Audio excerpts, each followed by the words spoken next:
Dossier 6. Informons-nous, exprimons-nous. Leçon 1. Vous avez dit médias?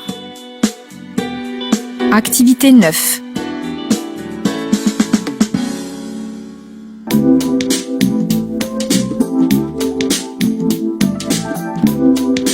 Aujourd'hui dans l'histoire, notre voyage quotidien dans le temps avec vous, Marc Parent. Bonjour Marc. Bonjour. Alors, à quel 18 février vous a déposé votre machine à remonter le temps? Le 18 février 2002. C'était le jour de la première parution en France d'un journal gratuit, Métro. Alors, c'était une première nationale. Et rappelez-vous, ça ne s'est pas fait sans difficulté. Comme c'est de l'histoire contemporaine, je m'en souviens à peu près. Mais oui. C'était à Marseille et à Paris, si je me rappelle bien.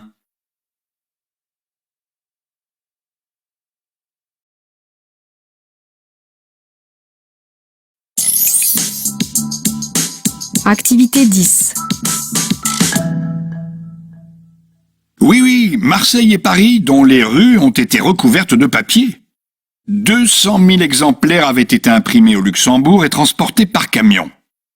Le syndicat CGT du livre ne comptait pas laisser diffuser un journal qui menaçait, selon lui, le métier des ouvriers du livre. Des distributeurs de ce journal gratuit dans le métro et dans la rue ont même été menacés par des syndiqués. Ils n'étaient pas les seuls à s'inquiéter, cela dit. Non.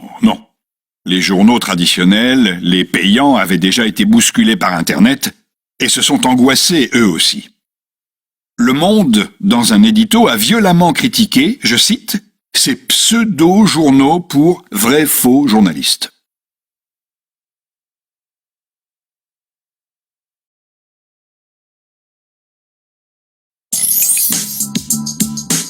Activité 11. Cela dit, ça n'a pas bloqué la presse gratuite, bien au contraire. Non. 20 minutes est arrivé quelques semaines plus tard. D'autres ont suivi. Il faut se souvenir que si les Français découvrent à cette époque-là la presse gratuite, elle existe depuis plusieurs années déjà en Suède, en Suisse, au Canada. Il y en a d'autres. Métro, par exemple, a été édité en 16 langues. Aujourd'hui, Métro n'existe plus en France dans sa version papier. Il a été relégué au virtuel. Il s'appelle Métro News. On appelle ça un pure player, c'est-à-dire qu'il ne dispose pas de son équivalent physique en papier. Enfin, ça c'est une autre histoire.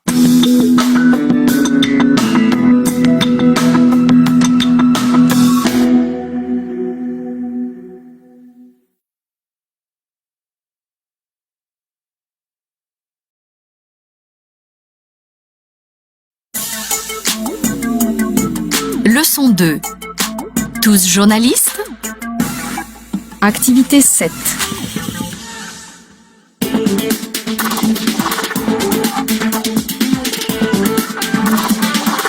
Bonjour Noémie et bienvenue sur Radio Élan dans notre émission Tendez l'oreille, on parle de vous. Bonjour, merci de votre invitation. Vous écrivez des articles pour le petit journal Stockholm et pour la Suède en kit. Comment êtes-vous devenu journaliste?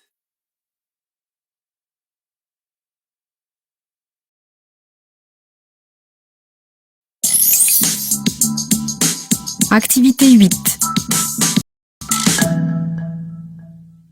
En 2015, j'ai été contactée par la rédactrice en chef du petit journal Stockholm, qui m'a demandé si je voulais intégrer l'équipe des bénévoles. À ce moment-là, j'étais plutôt disponible et je lui ai répondu que j'étais partante. 2 ans auparavant, j'avais écrit quelques articles pour un autre journal en ligne. Ça me faisait une petite expérience. À l'époque, on m'avait fait remarquer que j'écrivais plutôt bien. Alors je me suis lancée. Pourquoi avoir tenté cette expérience? Je suis arrivée en Suède en 2012. L'année précédente, j'avais commencé à chercher du travail. On m'avait prévenu que ce ne serait pas facile d'en trouver. Alors je me suis dit que si je ne trouvais pas de travail, je chercherais un moyen de me rendre utile. Écrire pour ces médias, pour moi, ça a été un peu comme construire un pont entre la France et la Suède. Ça m'a ouvert les portes du milieu culturel suédois.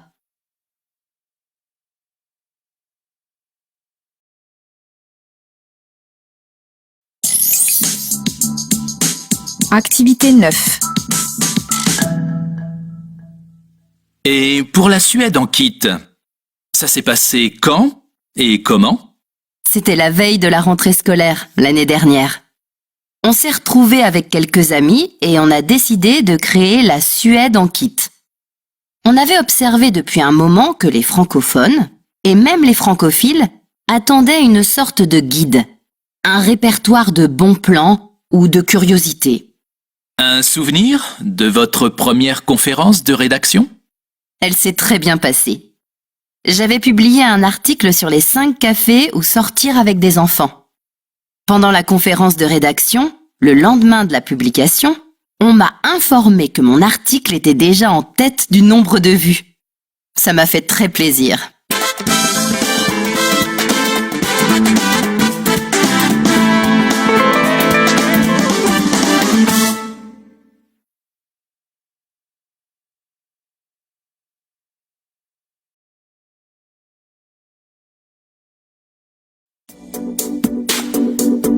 Focus langue. Grammaire. Activité 2. Les rues ont été recouvertes de papier. 200 000 exemplaires avaient été imprimés au Luxembourg et transportés par camion. Des distributeurs de ce journal gratuit dans le métro et dans la rue ont même été menacés par des syndiqués. Les journaux traditionnels, les payants, avaient déjà été bousculés par Internet. Métro, par exemple, a été édité en 16 langues. Il a été relégué au virtuel. Il s'appelle Métro News.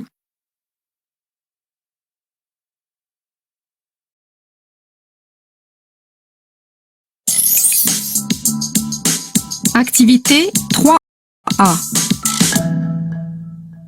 En 2015, la rédactrice en chef m'a demandé si je voulais intégrer l'équipe des bénévoles. 2 ans auparavant, j'avais écrit quelques articles. À l'époque, on m'avait fait remarquer que j'écrivais plutôt bien. À ce moment-là, j'étais plutôt disponible et je lui ai répondu que j'étais partante.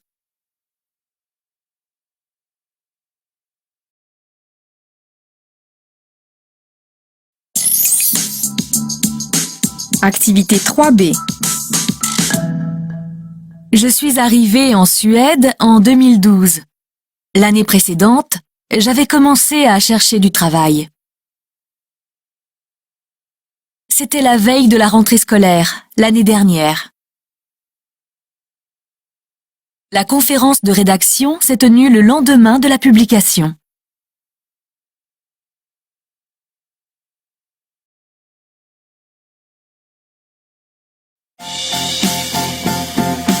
Focus langue. Son et intonation. Activité 4. Écho. Couleur. Historique. L'heure. Photographe. Composition. Œil. Dossier. Association. Réseau. 2. Assembleur. Électeur. Exposé. Mieux. Fameuse. Cœur. Important. Opposé. Contrôler. Utilisateur. Plusieurs.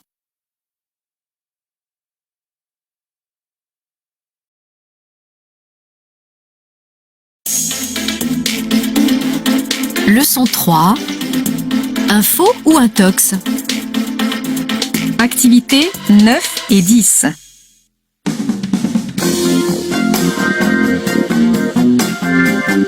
Bienvenue dans votre 15 minutes. Le reportage du jour, info ou intox? Depuis quelques années, les fake news ou fausses nouvelles se multiplient. 15 minutes s'intéresse cette semaine aux moyens de lutter contre la désinformation. Une lutte qui commence dans les écoles et plus particulièrement dans les écoles genevoises.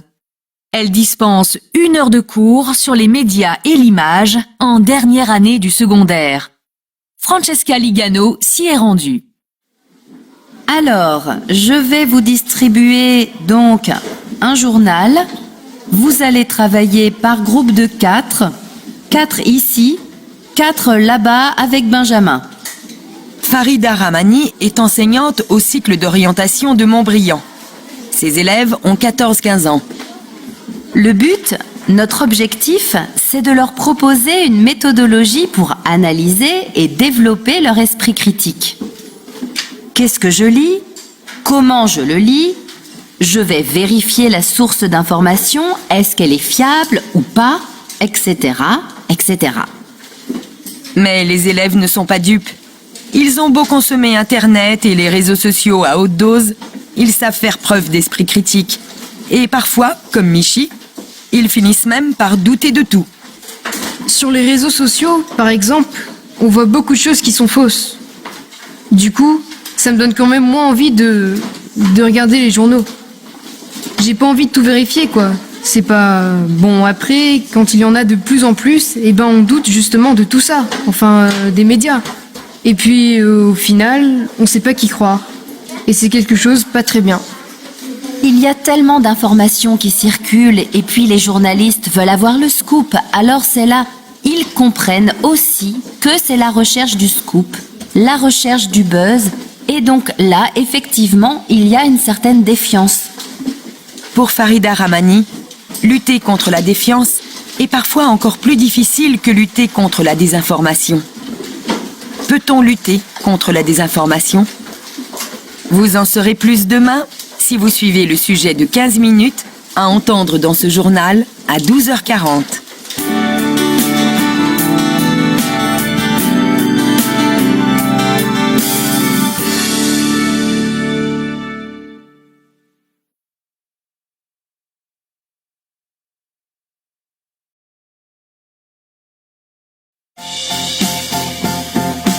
Focus langue.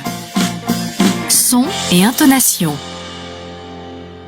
Activité 3. Exemple. C'est quoi cette info que je viens de voir à la télé?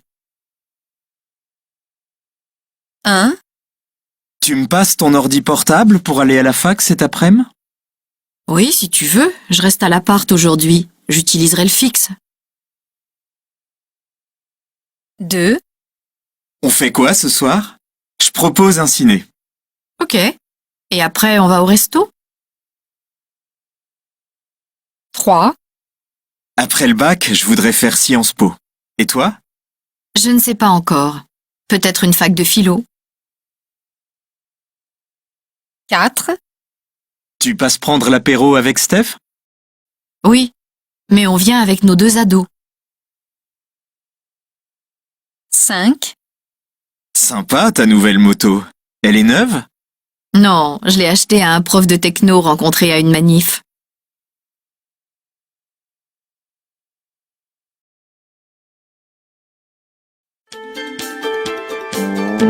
Delphes 6. Compréhension de l'oral.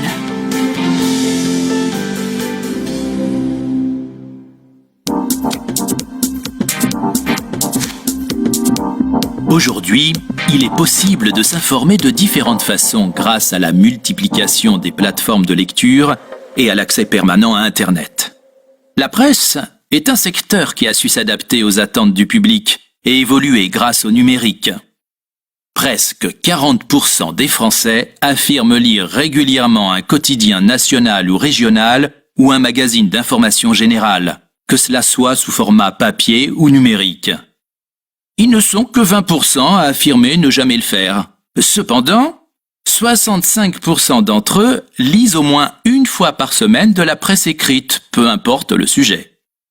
La fréquence de lecture de la presse écrite est évidemment influencée par les nouveaux modes de lecture et d'accès à l'information.